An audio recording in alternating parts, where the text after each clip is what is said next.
հետո մի բան էլ ասում էր, ոչ։ Իհարկե սա 11 մետր։ Հիմա վստահ է։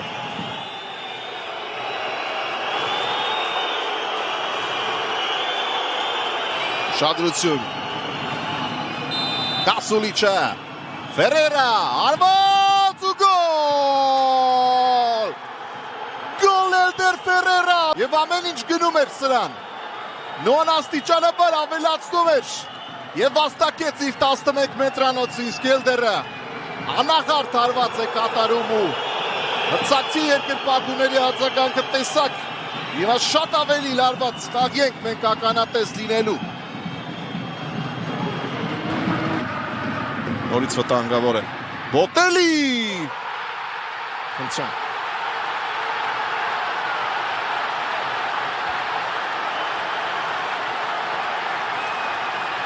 Ինչ գոլ է խփցրեց խաղի մեջ, ինքնապատկերը տեսեք։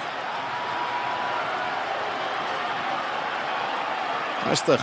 կաբակալման աղթեց, սխալ դուրս եկավ Սերգեյ Մուրադյանը, դիրքը բացվեց։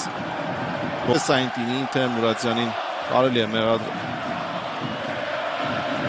Վստահ չէր, չպետք է դուրս գար Մուրադյանը։ Եվ իրոք այնպիսի դրվագ էր, որ հնարավոր չէր վստահ լինել։ Ները երկրորդ կեսում անցնում են Սիոնի, Սայնտինին է փորձում փակել եւ տեսեք ինչ է տեղի ունենում։ Բատատան այդ պատխաղարկման հետևանքով այստեղ Սայնտինին էր մինչև վերջ փորձում, բայց պասիվ պայքարեց երկրորդ հատվածում այստեղ։ Չնայած մոտեցավ այնպես ինչպես կարող էր, հարված էր, իրոք շատ մաքուր հարված էր, այսպիսի հարվածները հետ չեն մոտ։